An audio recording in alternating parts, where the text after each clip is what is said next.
Hi, everyone. Welcome Hi. to the Passionately Wrong podcast here with my co-host, Randy. And today we are going to be interviewing a fellow Asher, Amy Tibbets. Amy, thanks for joining us. No problem. And we had just started talking before we got on, and we're going to go back to where we were, which was your time at Ash, just to set the stage for us. What years Yeah. were you there? Did you graduate from Ash? What was your family doing there? Yeah. So I was there 81 to 85. So ninth grade to I did graduate there, but we got there about a week after school started, which was unsettling. My dad was in the military. So we went over there because he was stationed at the port of Rotterdam. So we didn't even get here till a week after everything started. So we were trying to figure out the culture and in a brand new school and an hour-long bus ride each way with a not speaking any Dutch. And it was overwhelming. But What was I was in the military for 30 some years. What was your dad was in the Navy? no, he was Army, but he was transportation. So we ended up living on a lot of naval bases because they would have a little Army contingent. So he was in charge of getting containers of things from one place to the other for the Army. But we ended up being like we lived in Rota, Spain after the Netherlands. I And live then for an he, hour from Rotor, Spain right now. oh, it's nice. Yeah. And then he was in Bayonne. And so all the kind of places where ships are. Oh, that's interesting. 'Cause Yeah. I actually tried to get a job in Holland or the Netherlands, and there's the only Army job I could find was as a exchange instructor for their Sergeant Major Academy. And someone from the Army, who knows, called me up one day. I was in Kuwait. I don't know how they got my number. And they said, "Hey, if you in the Army, if you take tests for languages, they'll pay you extra money." I had 5 years in Holland. So I was like, yeah, let's try that Dutch. And I got like I got like a minimum amount, but also, Yeah. and so you're the only person of your rank that has a reasonable Dutch score in the whole American Army. And I was like, really? And why would that be important to you? So we had this position. And I was like, really? I'm really interested in that. But my boss wasn't interested in letting me go.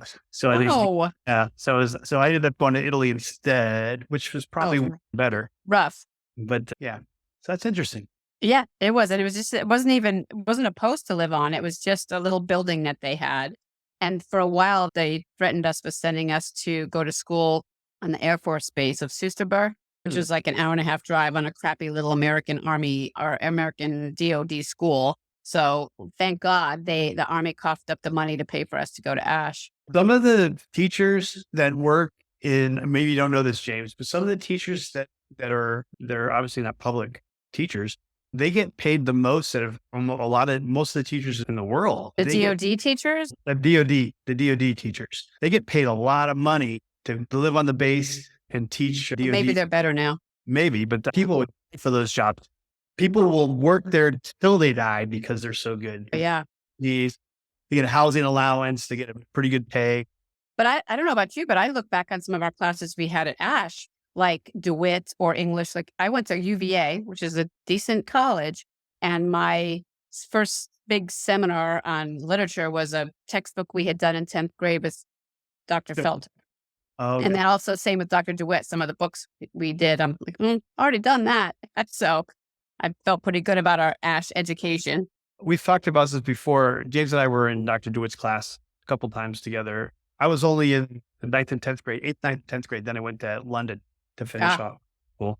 And I was way over my head in DeWitt's class. I realize now I just followed my friends who were all a lot smarter than us, and all and were in DeWitt's class, and they were in like AP, whatever, math, AP, whatever, AP English, all this stuff.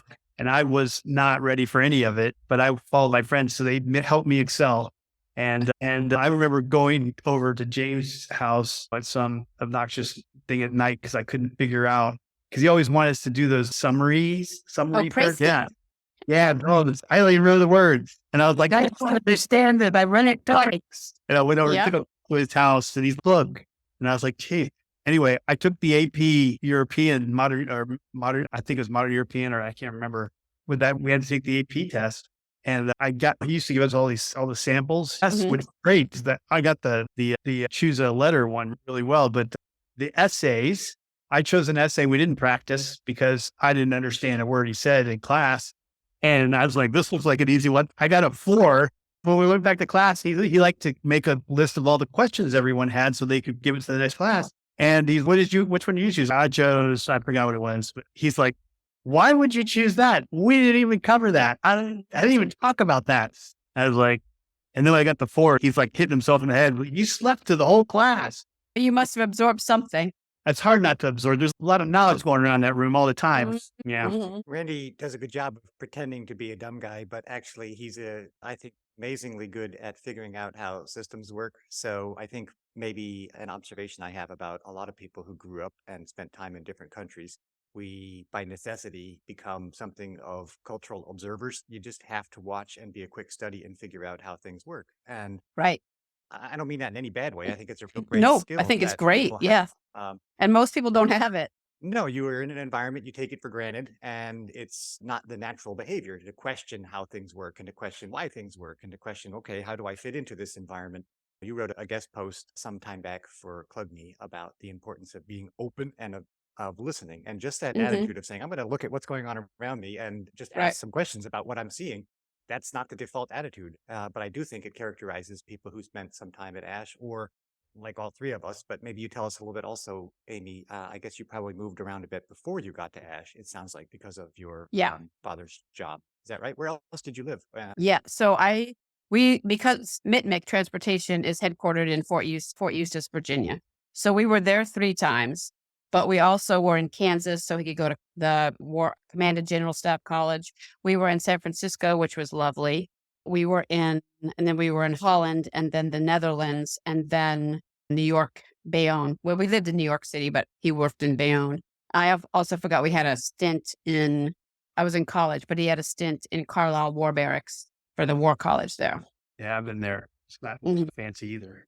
It's not fancy. Yeah, we moved a lot, which is sometimes I feel for my children grateful that they got to grow up in one neighborhood and one house. And sometimes I feel sad that they had to do that because they didn't get the experience of moving around. It's sad to leave your friends, but it's also great to make new friends. And sometimes I'm glad none of these people will remember what a fool I made of myself in that class or something. Get to start all over again. You can start new. Mhm. Both of us moved around a lot. James was in Saudi Arabia and Holland. And where else, James? That it? And Germany. Switzerland, of course, for a long time. Yep, right. Uh, Oh, you did that as an adult, right? that was as an adult then, yes. Yeah. Nice. And then I lived in England and Holland and Spain for a little bit. And then I learned that in the Army, because you change units every 3 years, that I can also renew too. I even tried to change my name once because I never liked Randy. So I tried to change it to Conan, but it didn't work. Conan. I did. I was young, but I knew Conan would be weird. So I said, I'll change it to Con, C-O-N, but I'll know it's Conan. But I forgot. I Right. kept forgetting what my name was because people go, hey, Con. Because I got people calling me Con, but I would never respond. So they thought I was deaf or dumb. And so then I just went back to my Yeah. name. Yeah, the con was on you, Randy, as far as that. I could have told you that is not a great name. But It's not. I never knew that. After all this time, I still learn new things about Randy. I'm curious about something, Amy, and I don't know if this is the right way to ask the question or not, but you probably remember or have heard part of Steve Jobs' commencement speech where he talks about how one cannot connect the dots looking forward. You can only connect the dots of your life looking backwards. As I look at some of the things that you did after leaving Ash, so you came back and studied English, you worked in advertising at a cement company, in healthcare, you got a nursing degree, you were a teacher, you are now a director of family ministry, and we want to hear about all that. But I'm wondering, for you, looking backwards, how do you connect the dots and bring some sense to this? Or maybe you just tell us a little bit what the intervening time has been like and how you would describe the period, because you've done many interesting things. It's funny because my mother did the same following my dad around. She did real estate and she did social work and she did all over the place. And I remember thinking, that's crazy. And then here I am doing the same thing. It was more about, I think it was because you don't realize how you're going to feel. Like, so when I had children, I always ahead was thinking, oh, I'm going to be a career person. I'm going to work right through children. It's going to be fine until I had one. No, I'm going to stay home. I want to stay home with them, which my mother hated. She's such a huge women's writer. She thought I had to work. I said, no, it's actually, I'm allowed to choose what I want to do. So I stayed home until my youngest was in kindergarten. And then I thought, I need to make some money. But my ex husband's, his job, he was in the FBI. So his hours were terrible. He was either gone like in another state or he was working 20 hours a day. So I couldn't really have a career where I was also gone a lot. So that's when I became I was getting my master's in health services administration because I had worked at a nursing home and I wanted to go up in Inova healthcare systems. I wanted to rise up, but that became pretty clear I couldn't do that and also have little children. So the thing that worked best with them was being a substitute teacher because then I'm off when they're off. They have a snow day. I have a snow day, spring break, summertime. It doesn't earn a lot of money because you're not working in the summer, but it worked for them. So I did that for a long time. And then when they were old enough, I think it was right about when one of them was old enough to drive. I thought I can branch out. But at this point, I didn't want to do nursing home administration anymore because I hated that. And I didn't really know what I was equipped to do or qualified to do. And at that time, the church where I was going was looking for a director of family ministry, which basically just creates programs for families and children, fellowship events, fun events, is in charge of the Sunday school program and all that. And since I knew everybody, it was an easy hire, easy transition. So I don't remember what the question was, but looking back, it seems like it makes sense looking backwards because I was just following, but I never would have guessed this at all.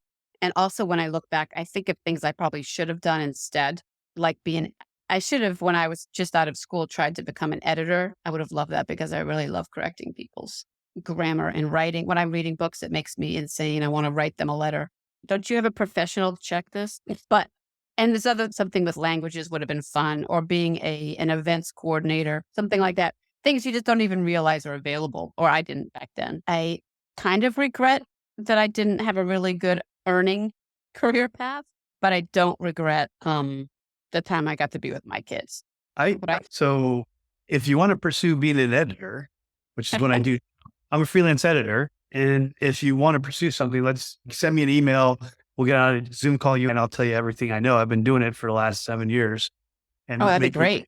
And making a livable wage doing it too. So I can definitely let you have a question. Can you do that remotely or do you have to? I am doing it remotely from Spain. Oh, because I'm moving to Oregon in May.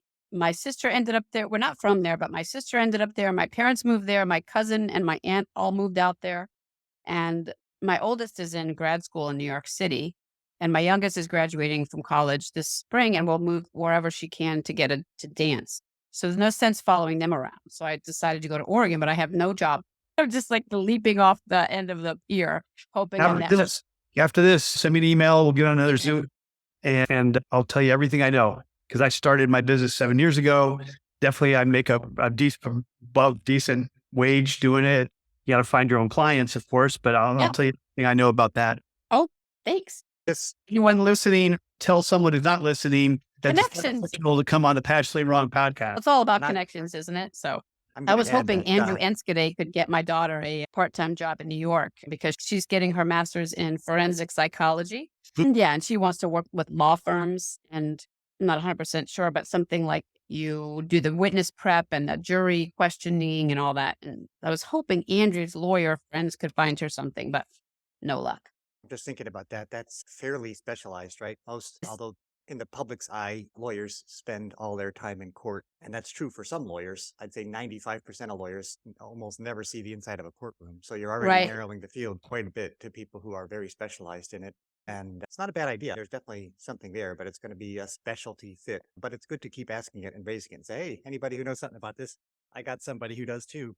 When else, I hate to go off of these tangents, but this is really, my sister-in-law was a labor and delivery nurse for many years. I don't know how many, over 15, maybe longer. And she had some medical stuff that she was working night the whole time. And she just got hired by a law firm as an advisor.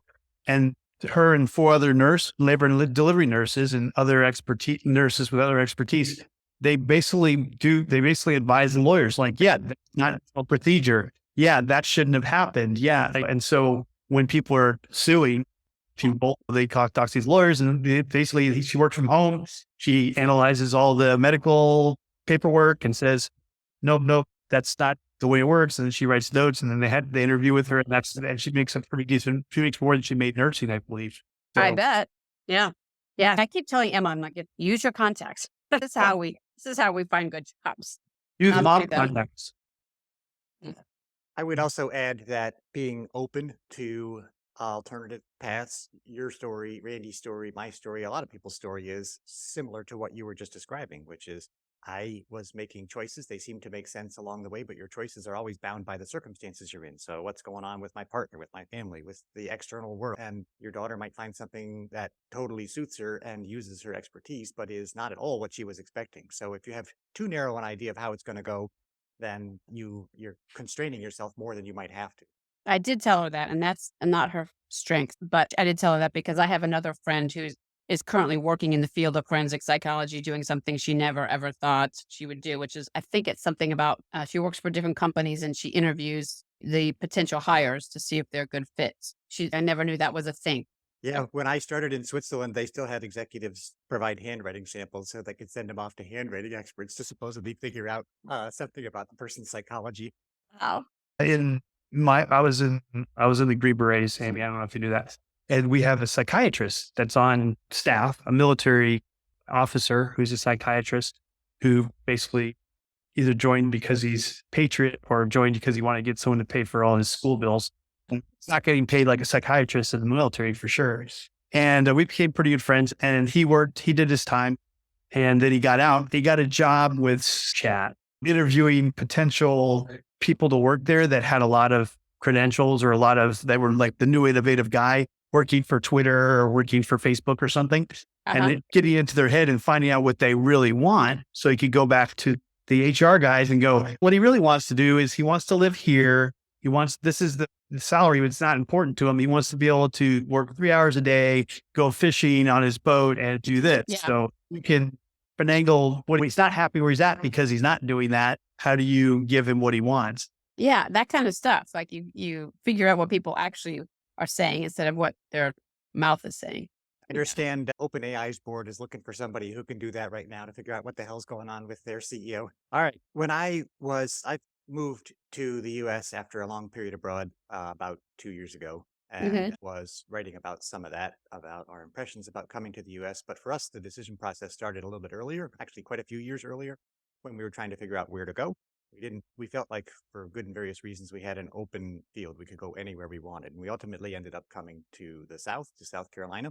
And one of our reservations, I recall at the time, was that is as I understand it from outside, very religious place. People are active churchgoers. It's an important part of their lives. And I had all sorts of ideas running through my head about what it was going to be like. I was reading posts online about how every conversation is going to be people asking you, where do you go to church, and trying to convince you to come to theirs. And that then wasn't our experience upon coming here. But what I wanted to ask you is, now that you're working, obviously you were going to church before, but you started working and you're actively involved in it. I guess you could probably help us by taking us through some myths and misconceptions people have about what's it like working for a church? What's it about? I'll tell you some of mine, but I bet you Okay. have heard many of your own. So I'll let you I start. have. It's funny when you tell people that what you do, because there are so many misconceptions, because you guys are friends with me on Facebook. I have a potty mouth. I'm pretty irreverent. I'm completely liberal. So people don't think those can go together. And also, they think everybody who works at a church is like a religious zealot. A church is a business too. We don't make profit per se, but there's all that crap that goes on behind the scenes, just like any other business. And so when I'm out with people and I'm cursing, and they're up a storm, they're like, you can't curse. You work at a church. I'm like, I don't curse in front of those Sunday school children, but that's not true. I think I'm Episcopal and we're pretty liberal anyway. My view is God has a lot of other things to worry about rather than my potty mouth. And Not one of the commandments, right? Not be a polymath. I don't think that's one of them. Pretty sure. And I'm not like, I have never read the Bible all the way through. I haven't. I don't believe that the Bible it's just a story. It's just a story. It is not it's not something that we have to follow word for word. Anyway. So I think people just, as soon as you say church, they don't take the time to see which church, because Episcopals are pretty easygoing. We call it Diet Catholic. Like it has the some of the same sense in a church service, but we don't have any of those persnickety rules about like how often you have to come or confession or no women, whatever. We're really easygoing. So that's my first thing. And so the funny thing is, since I got divorced and started dating, oh my gosh, the people I thought about not putting that on my profile, but then I realized it kind of weeds out some people who just make assumptions. And I don't want anybody who's going to make an assumption about it because I don't really act like somebody who's a church worker as far as people think. There's plenty of people who work at a church who don't even go. We have the woman who is she's our head in our head office. She does all of our marketing and media and put together our bulletins. She's an atheist. She just works there. It's just a job. Yeah. But I think nobody realizes that it's just a job like any other job. Just happened to be in a church. Okay, so that's helpful already there. I'm curious about something, and it's an assumption I am making, but let's dispel, at least in your particular case, why you do it. I normally wouldn't associate grammar enthusiast with potty mouth because although if one is inventive in their use of curse words, I guess I could see the two going together. No, and I can understand where a love of good writing and grammar comes from, but to you, it's a conscious choice to continue swearing and you have fun Being with a it. potty mouth. You're hilarious at it. Yes, exactly. So where does it come from? What part of your personality is the instigator of this? Do That you is think? directly from my father. And it's funny because my sister isn't as much, even though we both were raised in the same house. But my dad is an incredible cursor, very creative. A lot. And so I just heard it a lot. But I could have chosen not to, but frankly, I like it. I don't I, know. I got my cursing from the Army. I don't think I can't remember ever seeing a curse word before I joined the Army, but I came back from basic church and my mom was horrified. And now on top of that, I had taken a blue pen. I was watching TV and I had just drawn something on my arm, like in blue ink. And so she was already horrified by my language when I came home. And then she saw this blue thing that she thought was a tattoo and she's like, tattoo. Oh, that's the other myth about me that people are surprised to find out that I work at a church and have 11 tattoos. They're like, what? Yeah, God doesn't care. That's not a commandment either. Yeah, but they have so many assumptions, even though there's no commandment against tattoos and there's they just think it doesn't go together. But I really like unsettling people like that, actually. Why? No, I like to have them make an assumption and then be wrong about it because I don't think people should make those assumptions. So it tickles me to have them think, oh, so if they see me with long sleeves and everything covered, gray hair, works at a church, educated. And then when they see I have a quarter sleeve and they're not appalled, but they're dumbfounded usually. And I don't know why that tickles me, but it does. One of the things that Randy and I are trying to do with this podcast is to help people learn how to make better decisions. And one of the things that we do tell people is to challenge your assumptions. And it Mhm. sounds like this is part of your own personal observation that, look, first it needs to be said, assumptions are actually quite helpful. Snap judgments are often absolutely correct, but they're Or that not book Blake, always. like the They're book not Blake. always correct. Yeah, exactly. It takes a lot of mental processing to go and navigate the world, and people often want to find shortcuts. I think what Randy and I have seen and what it sounds like your experience definitely has been is that, yeah, that's good, but don't fall into the trap of always believing your first impression and believing your assumptions because oftentimes they Right. are wrong. And a tiny Right. bit of curiosity, just a little bit, keeping an open mind, as we've already discussed, will help you avoid making maybe significant mistakes. So let me ask you, in your own life or in your observation in all of your time, if you had something that you would say, hey, here was a decision I made that had a big impact on my life, or a couple of decisions that had a big impact on my life, what would those have been? And if you want to share any, what would be some poor decisions you made that looking back on now, you could say, I learned from this one. So either just an impact in general, or I know one wants to talk about their bad decisions. I try. It's up to Um, Randy and me to air our dirty laundry, but it's okay. it's so funny because when looking back, I don't regret my marriage because I got two great children out of it. It clearly probably wasn't the right choice, but I would never regret my children. So I can't say that was a wrong choice. Possibly choosing to get a master's degree in health services administration might have been a little jumping the gun, waste of money and time because I'll never use that. But then again, I don't know, education is never a waste, whether you use it or not. I'm sure I learned things that will stick with me. I don't know. I think also there's things I regret, or some of the things I could have pursued as far as jobs right out of college that I didn't. That would be my only, that I wish I had done a better job of figuring out what I was really good at and what I really liked, instead of just trying to get a job. I think from everyone we've talked to and every encounter I have, it's clear that people's lives go in ways that make sense at the time, but are utterly unpredictable. And that means there's things that work better and things that don't work better. And it's never a point that there is a terminus, but as long as we're living, it's not like you can say, I'm done now and there's nothing else to be decided, nothing else to do. We're Right. always making new decisions. So if you're moving in the direction of satisfaction and happiness, then I say that's successful. And in fact, you Right. probably can only appreciate where you are by virtue of having been in places that were less satisfying. If you focus on good decision making, Amy, what makes for, if you're giving advice to your kids or to a friend or to anyone about, hey, here's how you might look at this situation and think about this situation. We've touched upon keeping an open mind, not making quick assumptions, or at least challenging your assumptions. Anything else you'd add to the list of good decision making habits? I do think you need to sit with things for a while. I mean, snap decisions can work out, but in my experience, they work out less often than thought through decisions. So my move to Oregon, I've been thinking about for years, and it scared the crap out of me because I have to make all new friends. I have to get a job. I have to buy a house. I'm not necessarily by myself. My family's there, but it is really my own work to do. As my younger daughter said, she said, you can't just ride on Aunt Katie's friend coattails. You have to get your own friends. I'm capable of getting friends, but it's still a little bit terrifying to start completely from scratch again. But this Northern Virginia area, I can't afford to stay here, so I have to go somewhere. And if I have to start again somewhere, I also would say to people, pay attention to what makes you happy. And it might not be obvious, but I know when I fly to Oregon, as soon as I get off the plane, there's something about the air quality. There's something about the beauty of it. It just calms me down as soon as I get there every time. I love it. So while I am nervous about it, I also am very excited about going. But Yeah, we'll great see, commercial. right? Seems great now. Who knows? I've seen the commercials for Oregon, like almost every hotel I've ever stayed in the last 3 years. I forget what the slogan is, but it sold me. Yeah, I think they're getting a little sick of people moving there because unfortunately the area where I'm going, the housing prices are skyrocketing because it's becoming the next, it's like Napa 2.0.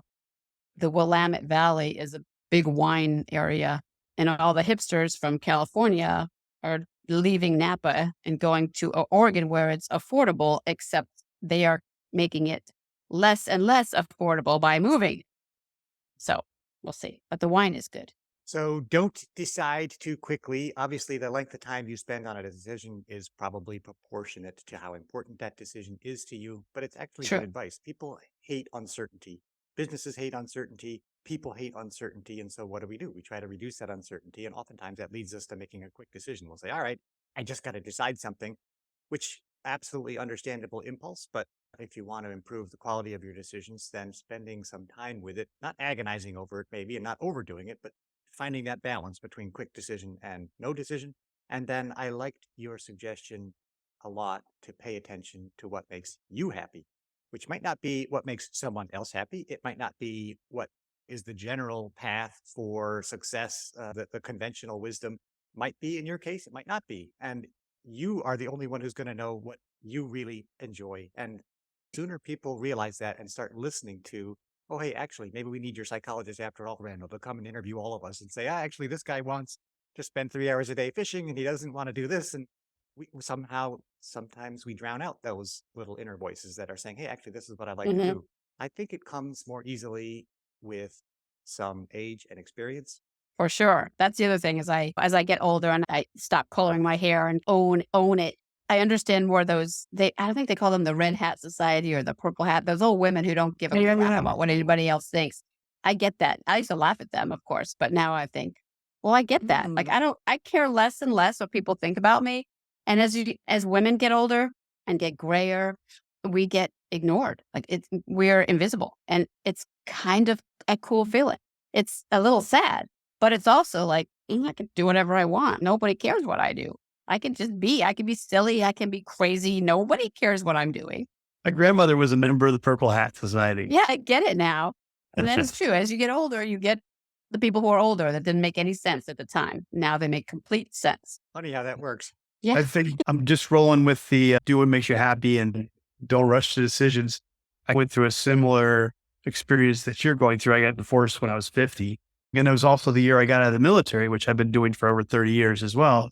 And we talked about this previous podcast. I walked across northern Spain and just to think about what the hell I was going to do with my life.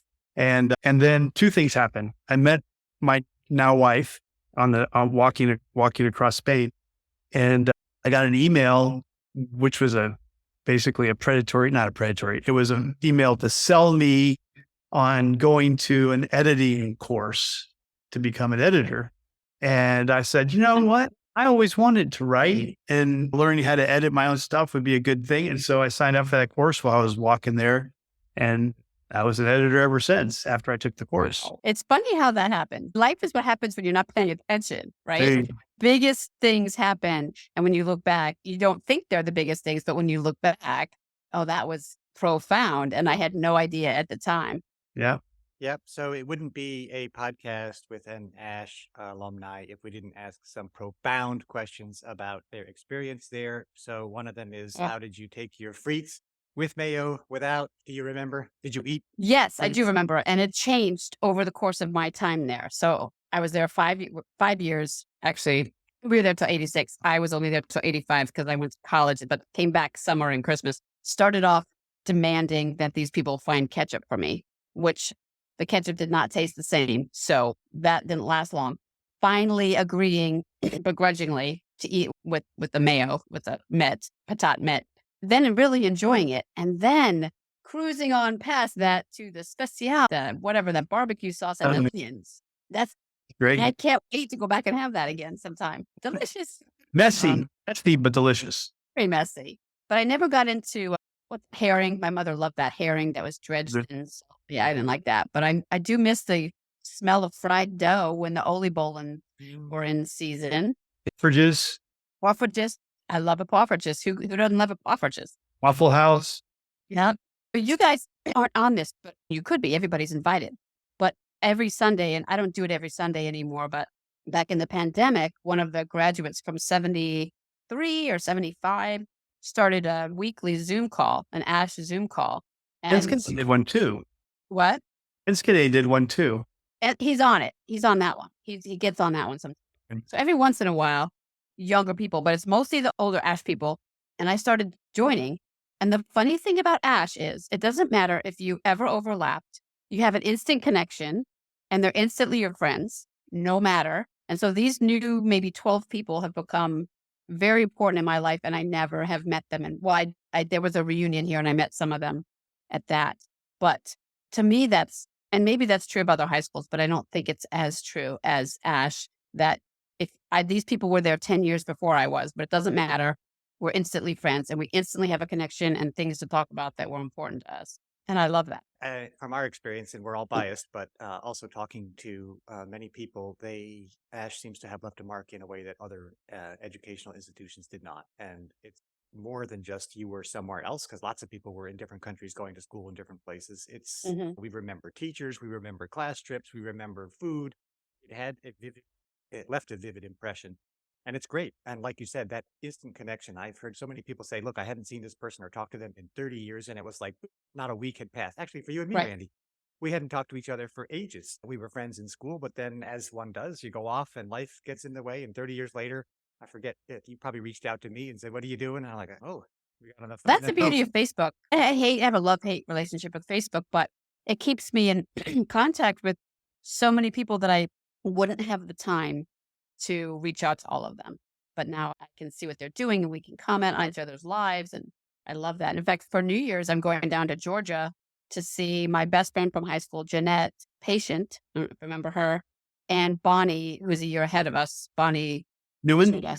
Bonnie Newman. She's Bonnie Morris. I remember her. She was a year ahead of you? Yes, she was a year ahead. Okay. And she and Carolyn May, who are still very close. Oh, friends she with was us. like down the street from me, and she had a younger sister, right? Yes, Bronwyn. Bronwyn's my year, and Carolyn is a year Yeah. ahead. I And lived so in Bonnie was in town. all the plays and all the musicals and all Yep. of that. So yeah, we're having New Year's together. Oh, say hi for me. I don't know if they probably remember me. I lived right down the I block. think they would. Like they would probably be like, I know that name. And then By the way, James, your for brother anyone, Chris, what year was your brother Chris? so he would have been 2 years ahead of me, class of '84 then probably. Yeah, okay. I have three brothers and we all went to Ash, so we were all 2 years apart. Mhm. 82, 84, 86, and my younger brother would have been 89 actually. He had to spend his last year not at Ash, but at a Dutch school, which he's still bitter about, but he learned really good Dutch as a consequence. I Why? bet. But I was thinking if we had to do that, I would have lost a few years of high school trying to learn enough Dutch to take the class. I did. My brother did. My brother went for 1 year. And then when we moved to England, they held him back a year because his English wasn't good enough. But his math was so far ahead, he eventually caught up. But basically, he was ahead in everything else but his English. Given your interest, you already mentioned the Maze extracurricular activities, the musicals and the plays, and Ash actually did a lot of musicals and plays. I did them Yeah. all as well. What were your extracurricular activities? Do you recall? It's embarrassing, but I was a cheerleader for 1 year and I'm not a cheer. I don't even know how that happened. I must have been on having a drug dream. I don't know why my sister and Jeanette and I decided to try out. We were juniors, so that right there is ridiculous. We weren't very good, so of course we made JV. Whatever, we didn't care. That was so unlike anything about me. I don't know how that happened. The other thing I did was I was in a couple of the plays, and I remember my favorite was Jesus Christ Superstar because I adored the drama teacher so much, and I loved going out to Downstrot and spending time out there. And so that was fun. And then I guess I wasn't a huge extracurricular person because we lived so friggin' far away that if I didn't get the bus home, it would take me like 2.5 hours of public transport to get metro train, whatever. It's crazy. It took me, I lived in Leiden. Sometimes it would take me an hour and a half to get home too. Yeah. And I'd fall Oh, asleep on the bus and end up in Rotterdam and call my right. parents. Hey, I happen to be over to the Actually, a lot of us had long bus rides, right? We took public transportation. We got there however we did, and our parents lived where they lived for their various reasons. I'm just thinking, listening to you guys talk and some of the other people who've come on, we have some of us, all of us, vivid memories about some of our teachers, some of whom are still around. I wonder if we could get an Ash teacher on the podcast. Friedberg, if we got him on, Friedberg a would totally do it. Have you had him, you billion said, or you listeners. have? We have not had any teachers on. We haven't thought Oh, about that, but Friedberg would if I don't, totally do it. He gets on the Ash call sometimes. He's all right. So hilarious. Randy, He remembers every name, I swear to God, of every student he ever had. And he remembers every story I don't, about what did he teach? I don't remember having but it. he taught he was drama. He taught drama. He had yeah. dramas Oh, and okay. plays. I wasn't in plays. You guys were in plays. I wasn't in But plays. also I took a lot of classes with him even when I wasn't in plays. And what we did was build all the sets. He was And awesome and transformational for many people. You and talked about the disjointed feeling when you first move there. You're a week after school starts. It's a new country, a new class. You're like, it was similar to me. I had moved from Saudi Arabia to Holland. I got there for the start of 8th grade and I was like, oh my God, this is so different. I'm so out of place. And somehow I fell into the acting club yeah. or group and it was an immediate home, right? You all of a sudden had stuff to do with people who were interesting and funny and fun. And Richard himself was a Oh, great contributor. my senior year at graduation, I remember every year he chose a Leckerste Leerlingen. And I got that my senior year. I was so excited. I'm like, and when somebody asked me, what does that mean? I'm like, technically it means the most delicious student, which Yeah. could be creepy, but that's not how he meant it. So that was fun. But the other crazy thing was when you get there and you remember Scramble, my first day, I was terrified. What is happening? I don't know what bus. I don't know where to go. I'm gonna end up in some other country. I don't know what.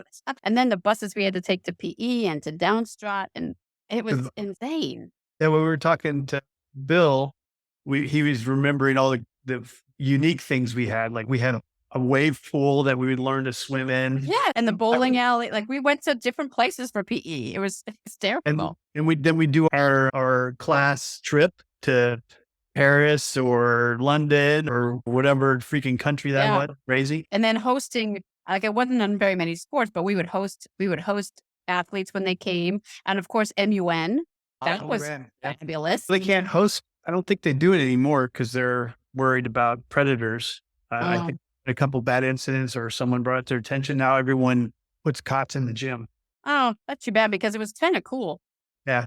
And there's a lot more. I think if your cot's in the gym, you're going to be like the gym all the sports coaches are going to be a little bit more, okay, everyone, you can go get something to eat, be back by 9, as opposed to we had so much freedom. I know. They would go out drinking with us. They go out to the bars and come back. And we learned a lot about different people. A very favorite, and by favorite, I mean my very least favorite, was our person we hosted one year for MUN. And she was German, and she was so unfriendly and kept to herself and hated everything we made her to eat and complained voraciously about everything we fed her. She was just miserable. And I remember all my friends like, we have this really cute Italian boy. I'm like, oh, we have this obnoxious German girl. It was all life lessons. Yeah, I was Good. no, I was just thinking about the food comment about your reaction and evolution of taste in the consumption of French fries, and then your comment about your German host or student staying with you. One of the things I try to remind myself when I go to a new country and I see people eating something that at first sight looks disgusting, I say, hey, they really like it. They are Right. enjoying this, and at least keep an open mind. You can Mhm. try it and not like it. Maybe it'll grow on you, but Yeah. the fact that so many people are doing it gives me courage to say, maybe there's something to it. Do you miss? I really miss the rice toffles like that. I cannot find that exact thing anywhere here. I think I have to go to Indonesia or something. I'm not sure. I used to love those restaurants. Do you ever eat those, Randy? That I mean, James, it looks like you know what I'm talking about. It was like they were Indonesian restaurants. They were called rice toffles, and it was just I don't know. Can't even describe it. It was so long ago, 40 some years ago. But No, I don't remember that. I just remember the train station food. oh my God, souffles that burn the roof of your mouth off. They taste Yep. atomic. Yeah. Frikandels. I would eat frikandel Frikandels. and cas souffles. I would always eat on my way home from being out on a Friday night, and I'd have to take 2 trains home and sober up by the time I got there. So I would eat that nuclear. Now in my older age, I'm like, how did I not die? I know we all ate it. Everybody ate it. I'm It's pretty the sure coolest thing. it protected me from getting COVID worse, probably, Right. because it'll build my immunity. Like, do they not have those anymore? Those train station food vending machines? I don't know. I haven't been back there. in a while. Mhm. Oh, Yeah. they're Some genius. things are going to be hard to recreate, and people listening to this who didn't go to Ash are going to say, what the hell are these guys going on about? It was like it was vending machines, little glass doors, and you would put your guilders in and open the door of whichever food item you wanted. They never And I made don't that. know what was keeping the temperature at nuclear temperature so that you kept it hot. And you get a little packet of mustard with the frikandels, and Yep. it's like a hot dog, kind of. It's a really super long hot dog, but tasted more like a sausage than I don't know. Can't describe it. And I don't even like sausage normally, but I love the frikandel. But you could get them at midnight, and there's no one back there working. And No, it's the, well, you know, Andrew Escade, like when they were made. Yeah. So they had to sit there under that hot light for hours. You're right. How did we not get sick? I think it's before gloves too. Probably. Turns out people are stronger than we give them credit for, and that is Yep. definitely true for kids. They go through a lot, but they are also Yeah. robust and resilient. It's a testament. All right, Amy. So I think we've covered some good ground. We usually make an open-ended point for the guests to say something that they had on their mind if they wanted to raise a point. And if you don't, that's also totally fine. But is there anything else you want to say to people who might be listening to this? No, but I think the only reason this piqued my interest when you were talking about it on Facebook is because of when you were talking about passionately wrong, it was making me think of at the time I had a lot of people not misunderstand, but judge me incorrectly based on my job. So that's why I thought, I need to come on now. I think you've done a service then, and it's a useful lesson, not just in your personal experience or relevant to people who are working in religion or the church, but generally for how to think Right. appropriately. So we appreciate that. And it's a wonderful addition to the Passionately Wrong series. Thanks. Amy. Thanks. Nice to catch up with you guys. Yeah. We'd love to hear what you think, so please comment on the show with your thoughts. We read all of your comments. Thanks for joining us, and thanks for subscribing. See you next time.